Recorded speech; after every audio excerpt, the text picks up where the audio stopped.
This is kind of a mysterious passage where it says, "From the days of John the Baptist until now, the kingdom of heaven suffers violence, and the violent are taking it by force."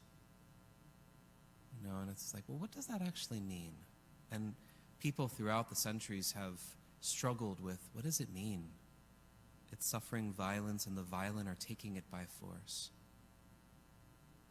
So one way of understanding this is this word violence is a little different than what we normally think of, but it's this idea of, it's linked to asceticism. It's linked to discipline. It's linked to mortifying the selfishness aspect of our heart. And it's only then that our heart becomes open, becomes more supple to allow the kingdom of heaven in. So that's one way of looking at this, is the sense of, am I fighting the good fight? Am I not just living a comfortable Christianity, but am I really getting out of my comfort zone? Am I regularly examining my heart and saying, have I just kind of sat back? Or am I truly leaning into my relationship with the Lord? Am I kind of sitting back and saying, Lord, feed me, snapping my fingers? Or am I saying, here I am, Lord, where are you calling me? So that's one way of understanding this. Another way of understanding this is the sense, I think it was, I don't remember if it was St. Catherine of Siena or if it was someone who wrote about her, Louis de Wohl. But there's this idea of laying siege to heaven, storming heaven. Have you ever heard that expression? Storm heaven with your prayers. But storming heaven, that sounds like, a battle, or you're sending troops or something like that.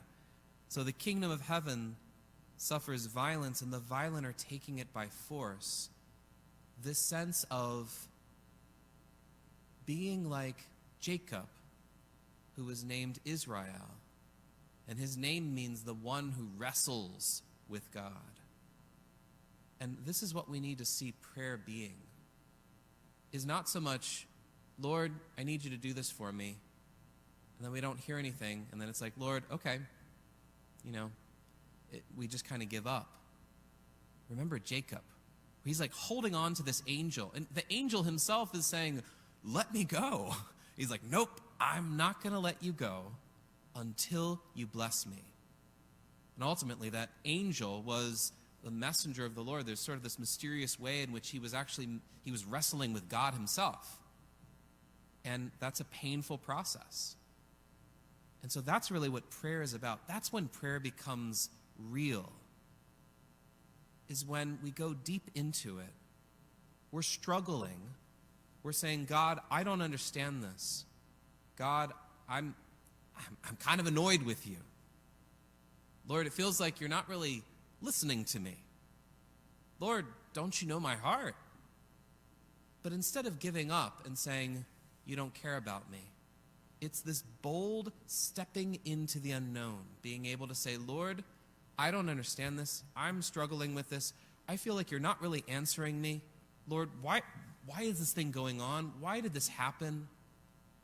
But what Jacob does is he's wrestling, saying, I'm not going to let you go. I'm going to still be in relationship with you. I'm going to hold even closer to you because I know that you're the answer. And the struggle itself is where the blessing comes in. Because then God many times, he's in the midst of the storm. He's hidden there. But we have to be willing to wrestle. We have to be willing to storm heaven with our prayers and to know that God is all-powerful and all-merciful, which means that there's nothing that escapes his ability to take care of. Sometimes we feel like evil is running amok. And it's like, wait, Lord, aren't you powerful enough to take care of this? He's all powerful. He's all merciful, which means everything that he is allowing in some sort of way in his providential plan is somehow out of a deep love for us, and ultimately can be used to bring us that joy of heaven that we can't even begin to imagine. And we'll only be able to understand that eternal weight of glory on the other side. And so it's the call in the midst of this valley of tears to hold on to the Lord, to not go somewhere else to find the answer, to not say, God, you're not listening to me, so I'm going somewhere else. Instead, hold on to him even more and saying, Lord, even if it feels like, because Jacob is, the angel is saying, let me go. Maybe sometimes we're holding on and maybe we feel like God is saying, let me go. And it's like, well, even in that moment, it's like, Lord, I know that you love me. I'm going to just hold on to you. I'm just going to have a bear hug because I know that you're the answer to everything that I'm looking for. You made that promise on the cross, and you made a promise with your blood. And just as our Lord would say to St. Faustina, if you don't believe my words, believe my wounds. Believe that I love you. And I am in the midst of this storm that you're going through.